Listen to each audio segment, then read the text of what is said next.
नमस्कार साथियों, कैसे हैं आप सब। आशा करता हूँ अच्छे होंगे और गर्मी का आनंद ले रहे होंगे। देखिए, मेरी बात का अन्यथा मत लीजिएगा। मेरा कहने का तात्पर्य ये है कि हमें हर स्थिति परिस्थिति में पॉजिटिव रहना चाहिए। अपनी सोच को हमेशा मजबूत बनाइए, पॉजिटिव बनाइए।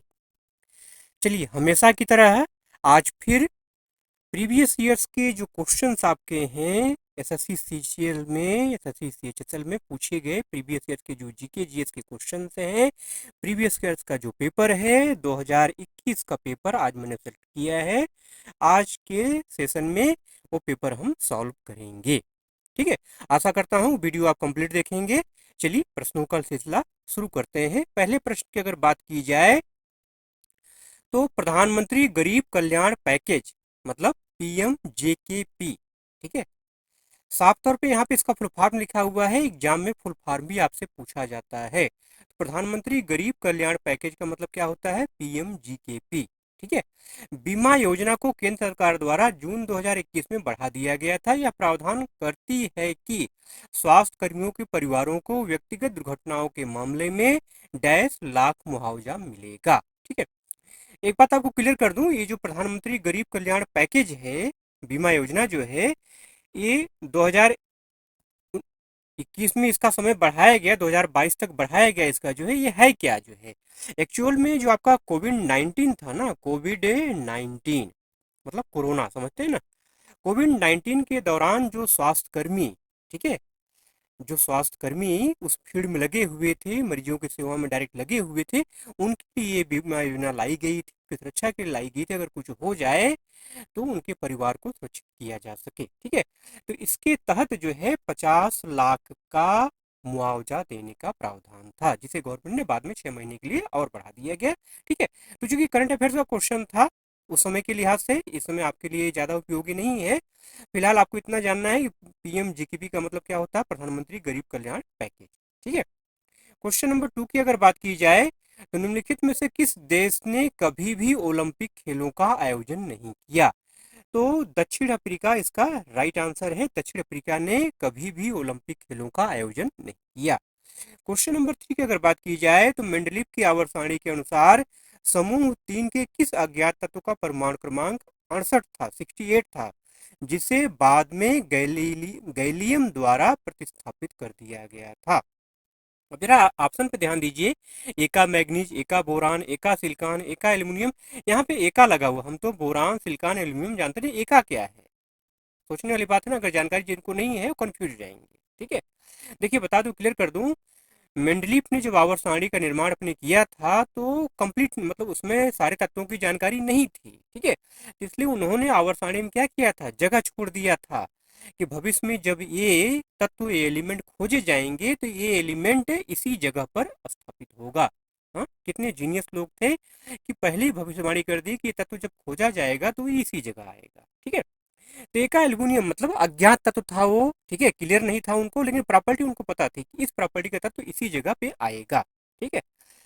तो देखिए, यहाँ पे गैलीलियम आया है, गैलियम आया हुआ, गैलियम का जो संकेत होता है वो Ga होता है, ठीक है। ये समूह 13 में है इस समय, ठीक है, और इसका जो एटॉमिक नंबर होता है वो है 31, ठीक है। अब कौन है इस समय? इस समय आपकी उसकी जगह कौन है? 68 रखा गया, मतलब परमाणु क्रमांक किसका है? 68, एल्यूमिनियम का है, तो एल्यूमिनियम है, ठीक है। तो समूह 3 के किस अज्ञात तत्व का परमाणु क्रमांक 68 था, जिसे बाद में गैलियम द्वारा प्रस्तावित कर दिया गया, ठीक है। तो एका एल्यूमिनियम इसका राइट आंसर है, ठीक है। एका एल्यूमिनियम आपको ध्यान रखना है। अगले प्रश्न की अगर बात की जाए, निम्नलिखित में से किस व्यक्ति को ग्रैमी पुरस्कार के लिए नामांकित नहीं किया गया है? देखिए, पंडित विश्व मोहन भट्ट, टी.एच. विनायक राव, ए.आर. रहमान, इन तीनों लोगों को जो है ग्रैमी पुरस्कार मिल चुका है। जैसे ए.आर. रहमान की बात करें, ए.आर. रहमान की अगर बात की जाए तो इस्लम डाग मिलेनियर का एक गाना है जय हो, ठीक है, इसके लिए इनको जो है ग्रैमी पुरस्कार मिला था, ठीक है। अब आंसर की अगर बात करूं तो लता मंगेशकर को ग्रैमी पुरस्कार के लिए नामांकित नहीं किया गया है, इसका राइट आंसर, ठीक है। चलिए, क्वेश्चन नंबर 5 की बात करते हैं। पैरामीशियम, अमीबा, यूग्लिना जैसे प्रोटोजोआ संघ के जंतुओं का शरीर डैश स्तरीय संगठन दिखाता है। देखिए पैरामीशियम, अमीबा, यूग्लिना जैसे जो प्रोटोजोआ संघ के जो जंतु हैं, इनका जो शरीर है ना वो प्रोटोप्लाज्मिक स्तरीय संगठन दिखाता है। प्रोटोप्लाज्मिक ये आपको ध्यान में रखना है। क्वेश्चन नंबर 6 की अगर बात करें तो भारत के भरतनाट्यम और ओडिसी नृत्य शैलियों के मलेशियाई कोरियोग्राफर रमाली बिन इब्राहिम को निम्नलिखित में से किस वर्ष पद से सम्मानित किया गया। जरा क्वेश्चन की भाषा पर ध्यान दीजिए। हाँ, अजीब ढंग से टीसीएस वाले क्वेश्चन बनाते हैं। कह रहा है भारत के भरतनाट्यम और ओडिसी। भैया भरतनाट्यम क्या अमेरिका का है क्या? हाँ, भरतनाट्यम तो भारत का ही है ना, ओडिसी नृत्य तो भारत का ही है ना। ये आपको कंफ्यूज करने के लिए इस तरह से लोग वर्डों का इस्तेमाल करते हैं कि भारत के भरतनाट्यम और ओडिसी। ठीक है, तो सीधा सा बात समझिए कि भरतनाट्यम और ओडिसी नृत्य शैली के लिए मलेशियाई कोरियोग्राफर है। ये बात समझने की है कि रमाली बिन इब्राहिम जो है मलेशिया के कोरियोग्राफर हैं। इनको जो है पद्मश्री से सम्मानित किया गया। कब किया गया वो आपको बताना है। इसका जो राइट आंसर है वो है 2018। ठीक है, 2018 में इनको पद्मश्री से सम्मानित किया गया। क्वेश्चन नंबर 7 की अगर बात की जाए तो 1674 में निम्नलिखित में से किसने तालाब के पानी की जांच के लिए एकल लेंस सूक्ष्मदर्शी का प्रयोग किया और दर्जनों प्रोटिस्ट देखे, जिसे उन्होंने एनिमल क्यूल्स कहा। साथ ही स्पाई रोगोरा या हरे सवाल भी देखे। इसका जो राइट आंसर है वह है एंटोन वान ल्यूनहॉक। एंटोन वान ल्यूनहॉक। ठीक है, अगर ऑप्शन 1 की अगर बात करें, रॉबर्ट हुक की बात करें, तो जरा आप बताएंगे रॉबर्ट हुक ने किसकी खोज किया था? 1665 में इन्होंने खोजा था। क्या खोजा था भैया? सेल की खोज की थी। कोशिका का खोज किसने किया? रॉबर्ट हुक ने, कार्क का अध्ययन करके सूक्ष्मदर्शी के नीचे। ऑप्शन नंबर 3 की अगर बात करें रॉबर्ट ब्राउन की, तो रॉबर्ट ब्राउन ने क्या खोजा भैया? इन्होंने क्या खोजा था? ब्राउनियन मूवमेंट, जिसको आप कहते हैं ब्राउनियन गति, और कोशिका के केंद्रक की। ठीक है, न्यूक्लियस की खोज इन्होंने की। NuCleus, न्यूक्लियस की खोज की इन्होंने। ठीक है, कब किया था भैया? 1831 में। सेल के अंदर जो है कोशिका का जो केंद्रक होता है, कोशिका के केंद्र की खोज किसने की? रॉबर्ट ब्राउन ने की। आपसे पूछा जाता है कि ब्राउनियन मूवमेंट की खोज किसने की, ब्राउनियन गति की खोज किसने की, कोशिका के केंद्र की खोज किसने की? तो रॉबर्ट ब्राउन आपको ध्यान में रखना है। क्वेश्चन नंबर 8 की अगर बात करूं, निम्नलिखित में से कौन सा युग्म सही है? कौन सा युग्म सही है? मतलब 3 तो गलत होंगे, एक गलत, एक सही होगा। कौन सा सही है वो आपको बताना है। चलिए करके देख लेते हैं। पहले हम बात करते हैं LK Advani matters of discretion. ठीक है, मैटर्स ऑफ डिस्कशन जो पुस्तक है ये किसका है? इंद्र कुमार गुजराल की है। किसकी है? इंद्र कुमार गुजराल की ये आत्मकथा है। इंद्र कुमार गुजराल। 1 मिनट।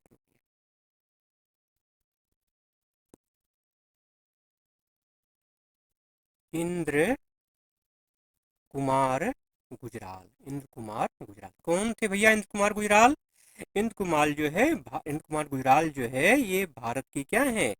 भूतपूर्व प्रधानमंत्री थे। ठीक है, तो मैटर्स ऑफ डिस्क्रिशन जो है ये इंद्र कुमार गुजराल की जो है क्या है?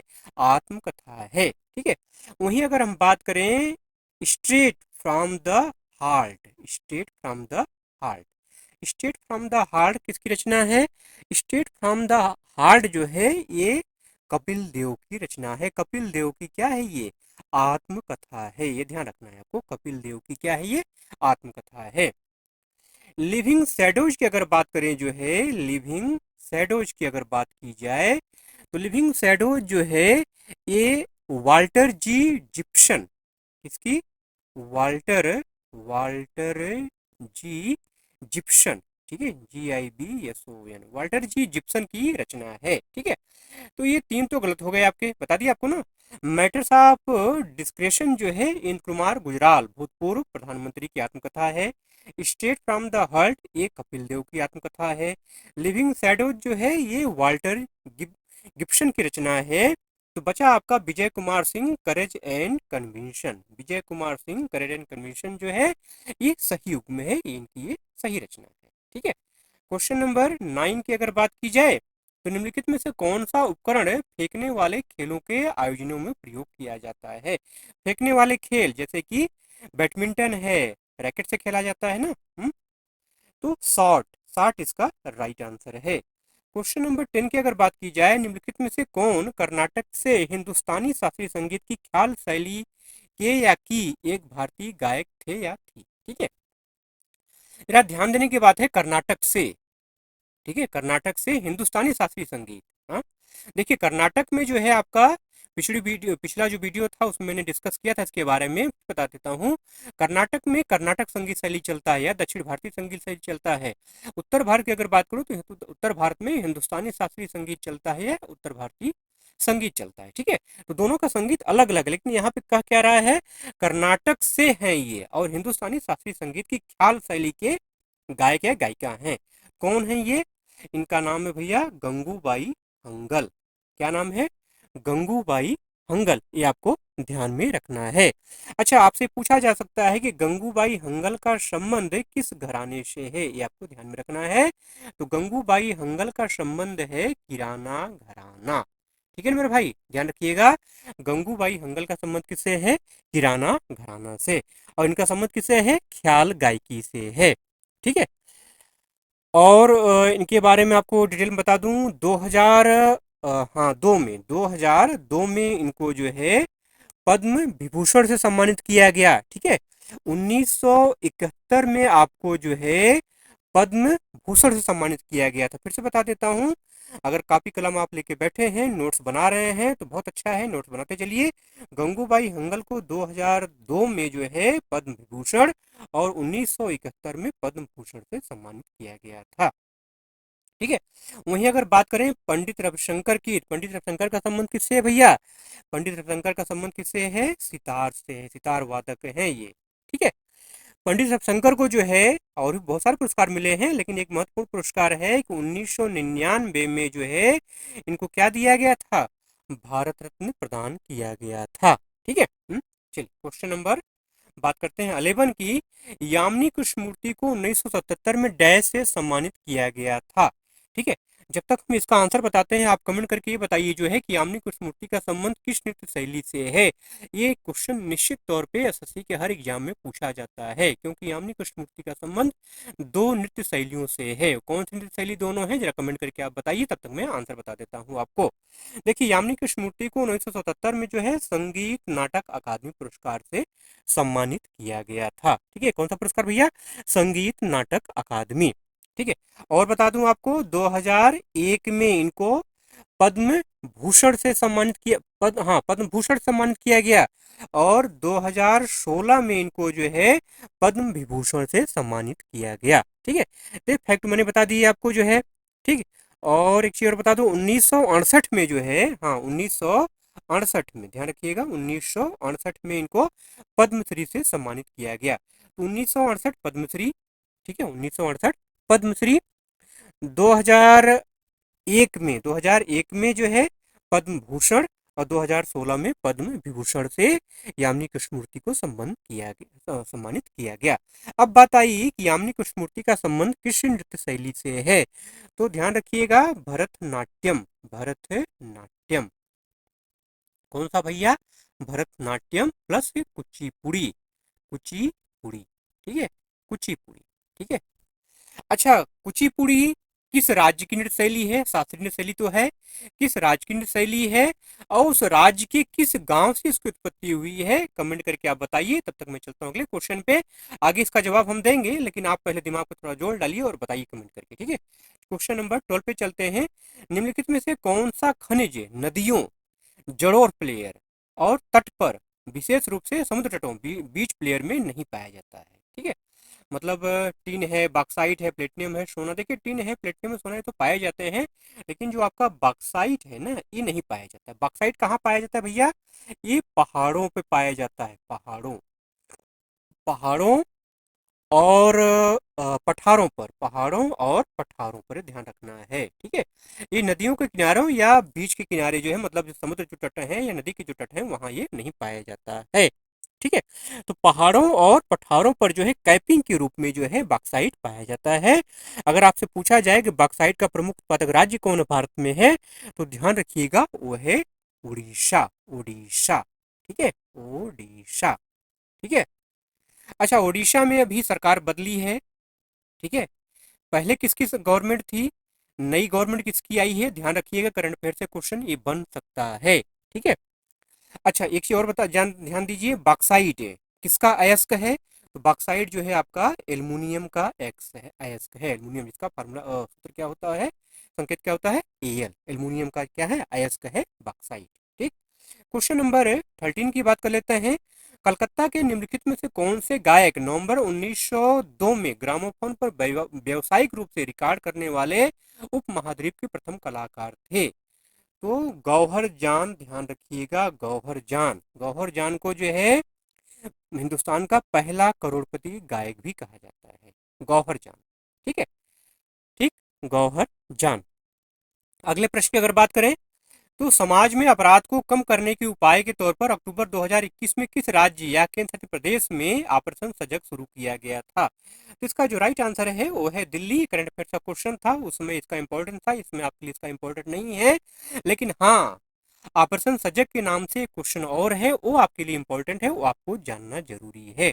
ऑपरेशन सजग का जो संबंध है ये नेवी से संबंध इसका है, किससे संबंध इसका है, नेवी से संबंध है मेरे भाई। ठीक है, क्या संबंध है, अच्छा पहले मैं आपको बता दूं, ये जो ऑपरेशन सजग था, ये वाला जो है ऑपरेशन सजग था, इसका संबंध किससे है, इसका संबंध था जो है सड़कों पर जो है, मतलब सड़क सुरक्षा, सड़कों पर जो अपराध होते थे ना, उन अपराधों की रोकथाम के लिए ये ऑपरेशन सजग शुरू किया गया था दिल्ली की सरकार द्वारा, दिल्ली केंद्र प्रदेश के द्वारा। ठीक है। अब बात करते हैं ऑपरेशन सजग की, जिसका संबंध नेवी से है। क्या है ये तटीय सुरक्षा तंत्र है, क्या है ये, तटीय सुरक्षा तंत्र, तटीय सुरक्षा तंत्र। ठीक है। अगर आपसे पूछा जाए कि पिछली बार कब आयोजित हुआ था, तो पिछली बार ये जो है 18 सितंबर, ध्यान रखिएगा डेट को, 18 सितंबर 2023 को ये आयोजित किया गया था। कहाँ आयोजित किया गया है, ध्यान रखिएगा, पश्चिमी जो समुद्री तट है भारत का, पश्चिमी समुद्री तट भारत का है, वहां ये आयोजित किया गया था। अच्छा, इसका मुख्य उद्देश्य क्या है, इसका मुख्य उद्देश्य है मछुआरों की सुरक्षा प्रदान करना, मछुआरों का बायोमेट्रिक, ठीक है, उनके नावों का रंग, उनका कलर, उनको लोगो, ये सब चीजें, मतलब मछुआरों की सुरक्षा। ठीक है, मतलब तट पे जो लोग भी रहते हैं उनका सुरक्षा प्रदान करना जो है ऑपरेशन सजग का काम है। ठीक है। अगला क्वेश्चन है कि निम्नलिखित में से कौन रामपुर सहसवा घराने से नहीं है, तो इसका जो राइट आंसर है उस्ताद फतेह अली खां, इसका राइट आंसर है। ठीक है, उस्ताद फतेह अली खान। अब आपसे पूछा जा सकता है कि उस्ताद फतेह अली खां का संबंध किस घराने से है, तो ध्यान रखिएगा, पटियाला घराना, किस घराने से भैया, पटियाला घराना। ठीक है, पटियाला घराने से जो है उस्ताद फतेह अली खां का संबंध है। ठीक है, तो उस्ताद इनायत खां, उस्ताद मुस्तफा खां, उस्ताद राशिद खां का संबंध किससे है, रामपुर सहसवा घराने से है। देखिए, उस्ताद राशिद खां से क्वेश्चन निश्चित तौर पे इस बार बन सकता है, क्यों, क्योंकि ये जो क्वेश्चन जब बना था उसमें उस्ताद राशिद खां थे, जीवित थे, अब नहीं है। ठीक है, हमारे बीच में अब नहीं है, इनका संबंध किससे है, रामपुर सहसवा घराने से है। ठीक है, पिछले वीडियो में मैंने इनके बारे में डिटेल में चर्चा किया था, नहीं देखा जरूर उसको देख लीजिएगा। ठीक है, चलते हैं क्वेश्चन नंबर 16 पर। इनमें से कौन अ मूवेबल फिस्ट की या के लेखक या लेखिका है, तो मूवेबल जो फिस्ट, अमूवेबल फिस्ट जो है ये अर्नेस्ट हेमिंगो की रचना है, अर्नेस्ट हेमिंगो इसका राइट आंसर है। ठीक है, एक ऑप्शन यहाँ पे आया है जॉर्ज ऑरवेल, जरा इनके बारे में थोड़ा सा आपको बात कर लेते हैं। जॉर्ज ऑरवेल की एक रचना है एनिमल फार्म, अक्सर पूछी जाती है, एनिमल फार्म या फिर आरएम। ठीक है, एनिमल फार्म, ये जॉर्ज ऑरवेल की रचना है। महत्वपूर्ण बात यह है कि ये इंग्लिश लेखक हैं जरूर, लेकिन इनका जन्म जो हुआ था वो आपके बिहार के मोतिहारी में, कहाँ हुआ था भैया, बिहार के मोतिहारी जिले में इनका जन्म हुआ था, है ना मजेदार बात। हाँ, बिहार के मोतिहारी जिले में जॉर्ज ऑरवेल का जन्म हुआ था। ठीक है, चलिए क्वेश्चन नंबर 17 की बात कर लेते हैं। भारतीय संविधान का कौन सा अनुच्छेद उपराष्ट्रपति के चुनाव से संबंधित है, तो अनुच्छेद आर्टिकल जो है 66 आपको ध्यान में रखना है, आर्टिकल 66। ये उपराष्ट्रपति के चुनाव से संबंधित है। अब उपराष्ट्रपति की बात हुई है, राष्ट्रपति की बात ना हो तो अधूरा रह जाएगा। राष्ट्रपति के चुनाव का संबंध किससे है? तो आर्टिकल क्या है? 55, ध्यान रखिएगा, आर्टिकल 55। अक्सर पूछा जाता है कि राष्ट्रपति का जो चुनाव है या उपराष्ट्रपति का चुनाव है किस पद्धति से होता है? तो एकल संक्रमणी पद्धति, ध्यान रखिएगा, एकल संक्रमणी पद्धति। ठीक है। क्वेश्चन नंबर 18 की अगर बात करूं तो 1976 में किस विश्व प्रसिद्ध कुचिपुड़ी नृत्य जोड़ी डैश द्वारा राष्ट्रीय राजधानी क्षेत्र में नाट्य तरंगिणी की स्थापना की गई थी? तो नाट्य तरंगिणी संस्था जो है इसकी स्थापना राजा रेड्डी और राधा रेड्डी के द्वारा किया गया था। ठीक है। राजा रेड्डी और राधा रेड्डी के बारे में आपको विशेष तौर पे ध्यान रखना चाहिए, जानकारी रखना चाहिए। 2000 में आपको पद्म भूषण से सम्मानित किया गया था, ये ध्यान रखिएगा। ठीक है। ये तो क्लियर हो गया कि कुचिपुड़ी नृत्य से इनका संबंध है। ठीक है। चलिए क्वेश्चन नंबर 19। मई 2021 में जनजातीय मामलों के मंत्रालय एमटीए ने जनजातीय स्कूलों के डिजिटल परिवर्तन को सहयोग प्रदान करने के लिए किस संगठन के साथ समझौता ज्ञापन पर हस्ताक्षर किया था? देखिए क्वेश्चन हूबहू आपके एग्जाम में जैसे जो भी आया था, जो शब्द हैं जैसे मैं वैसे ही ले लेता हूँ, कोई परिवर्तन नहीं करता हूँ, चाहे करंट अफेयर्स हो चाहे साइंस हो, कुछ भी हो। ठीक है। इसलिए उसमें करंट अफेयर्स जो भी आया था वो मैं करा देता हूँ आपको, इसमें आपके काम का नहीं है, वो अलग बात है, लेकिन आया था चूंकि इसलिए बता देता हूँ। ठीक है। तो इसका जो राइट आंसर है वो है माइक्रोसॉफ्ट। ठीक है। अब इसके आधार पर कोई अगर नया आप क्रिएट कर सकते हैं तो क्वेश्चन कर लीजिए। ठीक है। मेरे ख्याल से इससे कोई नया क्वेश्चन बनने वाला नहीं है करंट अफेयर से। ठीक है। आगे चलते हैं, क्वेश्चन नंबर 20 की बात करते हैं। क्वेश्चन नंबर 20, नीचे बाघ अभ्यारण्य या राष्ट्रीय उद्यान और उन राज्यों के नाम दिए गए हैं जहां वह स्थित है, निम्नलिखित में से कौन सा विकल्प सुमेलित नहीं है? ध्यान रखिएगा, सुमेलित नहीं है। बांधवगढ़ राष्ट्रीय उद्यान मध्य प्रदेश, राइट है। अच्छा, सबसे ज्यादा राष्ट्रीय उद्यान कहाँ है? मध्य प्रदेश में है, ध्यान रखिएगा। मानस बाघ अभ्यारण्य असम, ये भी सही है। ठीक है। कार्बेट राष्ट्रीय उद्यान उत्तराखंड, ये भी सही है। ठीक है। ये तीनों आपके क्या है? सही है। गलत क्या है? सुंदरबन राष्ट्रीय उद्यान उड़ीसा, ये गलत है। इसका राइट आंसर क्या है? इसका राइट आंसर है पश्चिम बंगाल। कहाँ है भैया ये सुंदरबन राष्ट्रीय उद्यान? कहाँ है? पश्चिम बंगाल में है। ठीक है। अच्छा, ये क्यों प्रसिद्ध है? पहली बात तो कि यहाँ पर क्या पाए जाते हैं? Bengal tiger, Bengal tiger, royal Bengal tiger, कहिए भैया, रॉयल बंगाल टाइगर पाए जाते हैं यहाँ पर, रॉयल बंगाल टाइगर। ठीक है, सुंदरबन राष्ट्रीय उद्यान में। ठीक है। और ये मैंग्रोव फॉरेस्ट है। और दूसरी बात, विश्व का एकमात्र डेल्टा फॉरेस्ट है ये, डेल्टा, विश्व का एकमात्र क्या है? ये डेल्टा फॉरेस्ट है। और महत्वपूर्ण बात क्या है सुंदरबन के बारे में? 1987, ध्यान रखिएगा डेट को, 1987 में इसे यूनेस्को विश्व धरोहर स्थल में शामिल किया गया। ठीक है। क्लियर हुई बात? यहाँ पर सुंदरी के वृक्ष पाए जाते हैं। ठीक है, इतनी सारी बातें हो गई। चलिए क्वेश्चन नंबर 21 पे चलते हैं।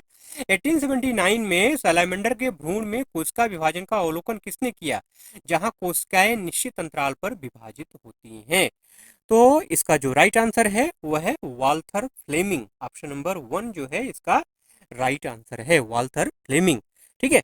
अच्छा, एक बात ध्यान रखिएगा वाल्थर फ्लेमिंग के बारे में कि विभाजन के दौरान गुणसूत्रों का अध्ययन करने वाले ये पहले व्यक्ति हैं। कौन? Walther Flemming. ठीक है। क्वेश्चन नंबर 22 की अगर बात करें, निम्नलिखित में से कौन मृगनयनी उपन्यास का लेखक है? तो मृगनयनी उपन्यास जो है ये वृंदावन लाल वर्मा की रचना है। तो वृंदावन लाल वर्मा इसका राइट आंसर है।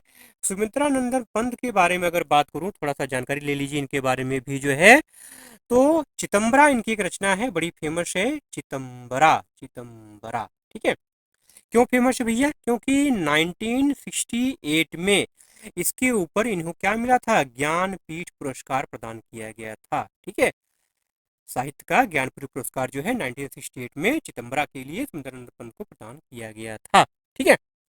वहीं अगर बात करें चतुर्सेन शास्त्री की जो है, तो चतुर्सेन शास्त्री की रचना है वैशाली की नगर बधू। कौन सी भैया? वैशाली, वैशाली की नगर बधू। ध्यान रखिएगा, वैशाली की नगर बधू इनकी फेमस रचना है चतुर्सेन शास्त्री की। ठीक है।